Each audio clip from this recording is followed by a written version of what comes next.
सलाम, नमस्ते, सत श्री अकाल। मैं हूं रज़ा और आप देख रहे हैं रज़ाग्राफी का गाज़ा वॉर अपडेट। दोस्तों, जैसा आपको पता है कि इज़राइल राज़ी था कि भैया आप जो है तुर्की हो या कतर हो, बॉर्डर पर उनको आप भेज दीजिए।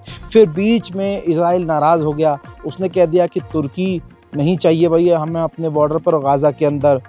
उसने कहा कि भैया ठीक है, आप जो है अगर तैनात करना चाहते हो तो आप कतर या इजिप्ट या कोई और देश की सेना, आप इंडोनेशिया की सेना जो है तैनात कर सकते हैं।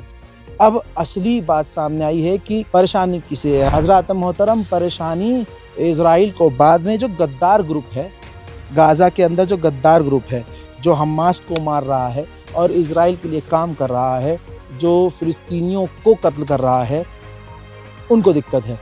उन्होंने कहा है कि हमें नामंजूर है, क्योंकि अगर कतर की फ़ौज बॉर्डर पे भी आ गई और उसके साथ तुर्की की फ़ौज अगर गाज़ा के करीब आ गई तो इससे हमें परेशानी होगी। हमें मतलब इज़राइल को ही ना। जो बात इज़राइल के दिमाग में नहीं आ रही है वो अब ये जो इज़राइल के पालतू हैं और फ़िलिस्तीन के गद्दार ग्रुप हैं वो इज़राइल के दिमाग में डाल रहे हैं।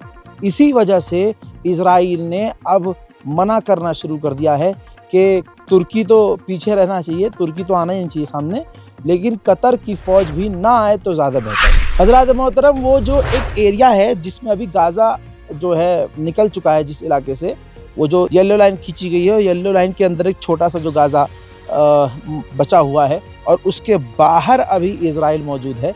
बता दूं, एक्सपर्ट कह रहे हैं कि इज़राइल का इरादा नहीं है कि उस इलाके से भी, यानी जो जैसे ये बॉर्डर है, फॉर एग्जांपल ये बॉर्डर है, ये बॉर्डर लाइन है ना, अब गाज़ा जो है इसके अंदर का आज़ाद कर दिया इज़राइल ने, यहाँ से निकल गया।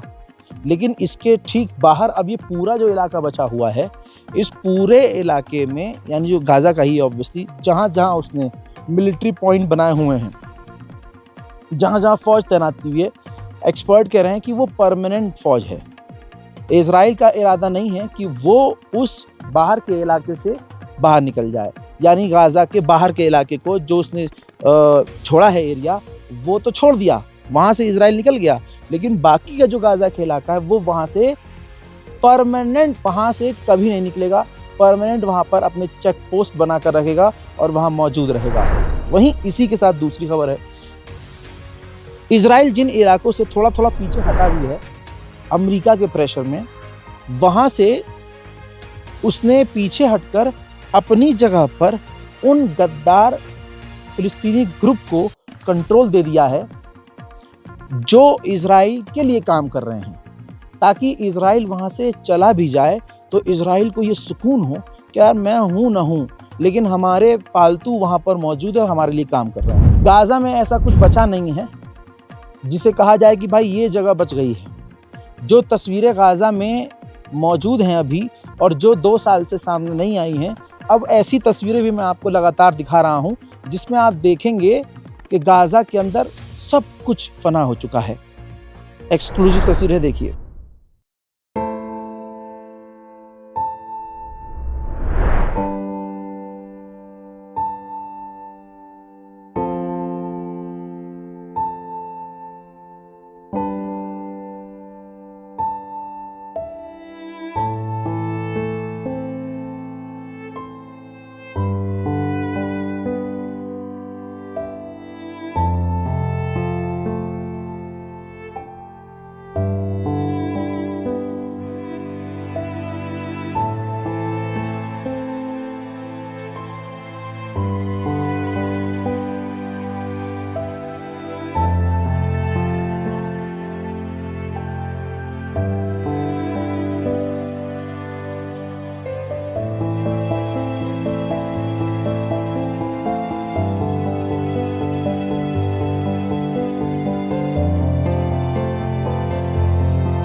आप सब इस बात के गवाह हैं। मैं डे 1 से कह रहा हूं 2 साल से ऊपर हो चुका है कि नेतन्याहू इस पूरे आतंकी हमले के पीछे होगा।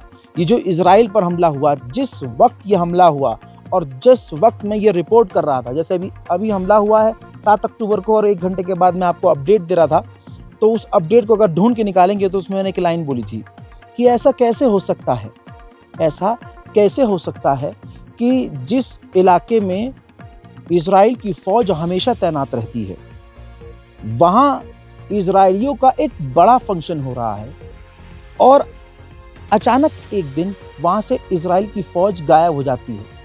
वहाँ कोई सिक्योरिटी नहीं होती, वहाँ कोई सेफ्टी नहीं होती। ऐसा कैसे होता है? अरे जिस इलाके में इजराइल की मर्जी के बिना एक परिंदा घुस नहीं सकता, उस इलाके में हमास के लड़ाके खुल्लम खुल्ला हमला करते हुए घुस गए। जाहिर सी बात है ये नेतन्याहू ने खेल किया है ताकि इजराइल को नुकसान पहुंचे थोड़ा सा और आम लोगों को नुकसान पहुंचे इजराइल के, सारी दुनिया कहे कि हाँ गलती हमास की है और फिर नेतन्याहू को मौका मिले पूरे गाज़ा को तबाह करने का, जो उसने कर दिया।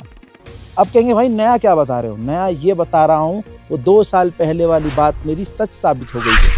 आपकी स्क्रीन पर सबूत है, रिपोर्ट लीक हुई है, डॉक्यूमेंट लीक हुए हैं भाई, जिस डॉक्यूमेंट के अंदर ये खुलासा हुआ है कि सन 2020 में ही नेतन्याहू ने ही कतर से कहा था कि आप गाज़ा में मौजूद जो हमास है उसको पैसा दीजिए और आप हमास को भी पैसा दीजिए और आप गाज़ा की गवर्नमेंट को भी पैसा दीजिए, गाज़ा को बनाने के लिए पैसा दीजिए। यानी एक इलाके में मौजूद 2 अलग अलग संगठनों को पैसा देने के लिए कतर से इजराइल ने इनकरेज किया ताकि टकराव की स्थिति, यानी एक पार्टी आपकी है इलाके में और उसी सेम इलाके में दूसरी पार्टी मेरी है, आपके पास भी पैसा आएगा, मेरे पास भी पैसा आएगा और देने वाला एक होगा, तो हम उस पैसे का इस्तेमाल एक दूसरे के खिलाफ करेंगे, वहाँ यूनिटी कहाँ आएगी? बहरहाल ये बहुत डीप साजिश थी नेतन्याहू की, ऐसा डॉक्यूमेंट में खुलासा हो रहा है और ये तो यहूदी भी बोलते हैं। ये सारा खेल नेतन्याहू का है। कई रिपोर्ट ऐसी आ चुकी है जिसमें ये कहा गया है कि नेतन्याहू अपनी कुर्सी के लिए सब कुछ कर रहा है। हजरात, बिल्कुल ईरान ने सही कहा था कि इजराइल भरोसे के काबिल नहीं है और उम्मत मुस्लिमा जितने आम मुसलमान हैं जो घरों में बैठकर ये वीडियो देख रहे हैं, एक्सपर्ट होने की ज़रूरत नहीं है, सबको अच्छे से पता था कि इजराइल सीज़ फायर तोड़ेगा, इजराइल हमला करता रहेगा। हजरात, खान यूनिस के अंदर इजराइल ने 2 एयर स्ट्राइक की, हवाई हमले, जिसमें गाज़ा के कई लोगों के मारे जाने की खबर आ रही है और कई बुरी तरह से घायल हैं। उधर इजराइल के डिफेंस मिनिस्टर ने कहा है कि हम अभी डोनाल्ड ट्रंप प्रशासन से बात कर रहे हैं गाज़ा के अंदर जो टनल्स बचे हुए हैं उनको तबाह करने के लिए।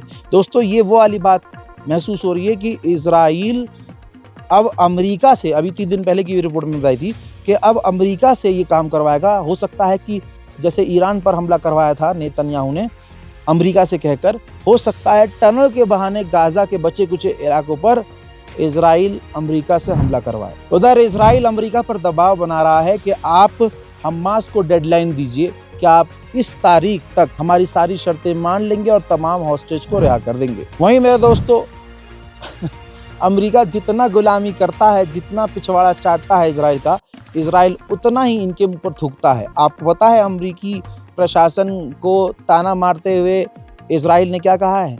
इजराइल ने आधिकारिक तौर से कहा है कि लेबनान और गज़ा पर हमला करने के लिए हमें किसी से परमिशन लेने की ज़रूरत नहीं है।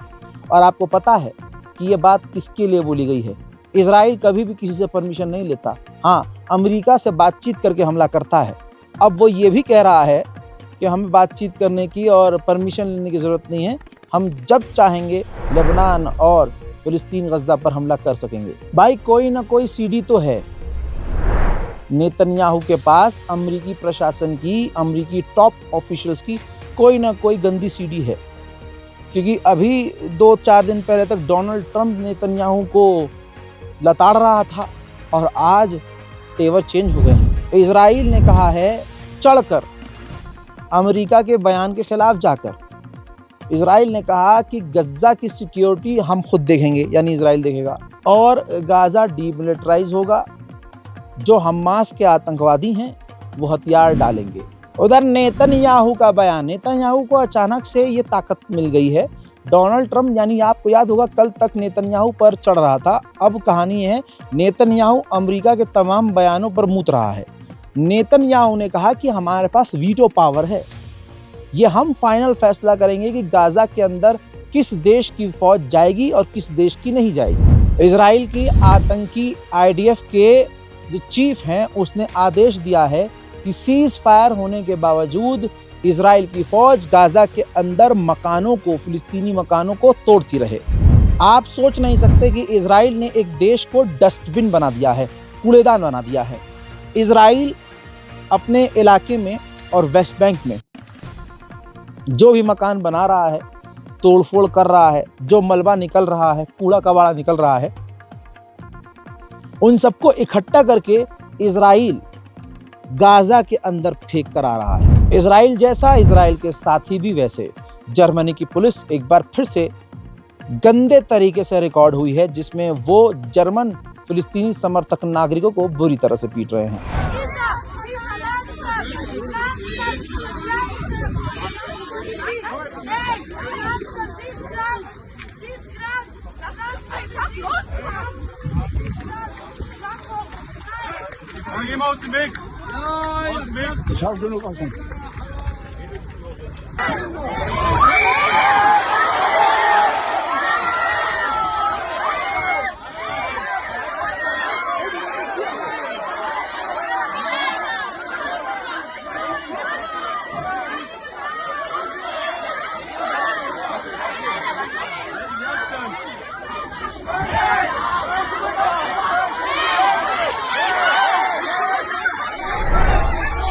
यूरोविजन एक यूरोप का कंपटीशन है, खेल प्रणाली है, उसमें मांग की जा रही है कि इजराइल को बैन किया जाए। तो ऑस्ट्रिया इजराइल के बचाव में आया है, कहा है कि अगर यूरोविजन में इजराइल को बैन किया तो अच्छा नहीं होगा। ये वो लोग हैं दोस्तों जो गाजा में इंसानियत के कातिल के साथी हैं। इजराइल किस तरह से इंसानियत को तार-तार करता है, हैवानियत की कहानियाँ लिख रहा है, मैं आपको बताता हूँ। तो जो फिलिस्तीनी इजराइल की कैद में, जेल में हैं इजराइल के अंदर, इजराइल उन तक सर्दियों के कपड़े पहुँचने तक नहीं दे रहा है, बैन कर रखा है। सोचिए, ये तो भाई वो टॉर्चर करने का तरीका उसके लिए एक और नया मिल गया ना। उसके दिमाग में, उसके डिक्शनरी में जुल्म के जितने एग्जाम्पल्स हैं, जुल्म के जितने मतलब ऑप्शंस हैं, वो सब के सब अप्लाई करता है फिलिस्तीनियों पर। तो भाई ये जो ठंड आ रही है खतरनाक वाली उधर, तो वो ये भी कर रहा है कि कपड़ा लत्ता फिलिस्तीनियों तक जेल में पहुंच नहीं दे रहा ठंड का। सोचिए हाल क्या होगा। मैंने पहले ही कहा था कि सऊदी अरब पर कभी भरोसा नहीं कीजिएगा। सऊदी अरब के अंदर वर्ल्ड टूरिज्म जनरल असेंबली होने वाली है, जिसमें दुनिया के तमाम देश पहुंचेंगे टूरिज्म को प्रमोट करने के लिए। तो मोहतरम हजरात, इस मीटिंग में इजराइल की डेलीगेशन भी जाएगी, इजराइल भी जाएगा और सऊदी अरब ब्लॉक नहीं कर रहा है, वेलकम करेगा। बहरहाल ये फ़िलहाल की इस रिपोर्ट में तमाम बड़ी खबरें हैं। इस वक्त जो मैं गुरेज़, आप गूगल कर लीजिएगा, बड़ा खूबसूरत है गुरेज़। गुरेज़ के इलाके में हूँ, गुरेज़ के गांव में हूँ कश्मीर में। मेरे पीछे आप ये देख सकते हैं, बहुत लंबा ये ऐसे नदी आ रही है, बहुत लंबी, चारों तरफ पहाड़ है, चारों तरफ पहाड़ है। मैं एक बार, जो लोग देखना चाहते हैं, जो मुझसे कह रहे थे भाई दिखाइएगा, तो ये देखिए, अगर आप ये देखें चारों तरफ, ये देखिए आपको ऊपर पहाड़ पे बर्फ नज़र आ रही है, चारों तरफ अगर आप ध्यान देंगे तो चारों तरफ पहाड़ है। पीछे सूरज निकलना शुरू हुआ है, अभी सूरज निकला नहीं है, सूरज निकलना शुरू हुआ है। बड़ा खूबसूरत व्यू है। और ये देखिए चारों तरफ पहाड़ ही पहाड़ हैं। सूरज जब निकला है तो ये देखिए सिर्फ इस दो पहाड़ियों पर सूरज की अभी रोशनी पड़ रही है। कुछ समय बाद सूरज जो है यहाँ तक आएगा। ठंड इतनी है, हाँ ठंड का ही बता दूँ आपको कि भाई ये आप देख रहे हैं हम कितनी कड़ाके की ठंड में ये पहनते हैं, और ऊपर से जैकेट, और इसके अंदर एक और है। और उसके बाद जो है मैंने नीचे जो है जीन्स पहनी हुई है और बूट पहने हुए हैं, और ख़तरनाक ठंड है। आप लोगों से गुजारिश है कि इस रिपोर्ट को शेयर कीजिएगा और दुआओं में याद रखिएगा। जय हिंद।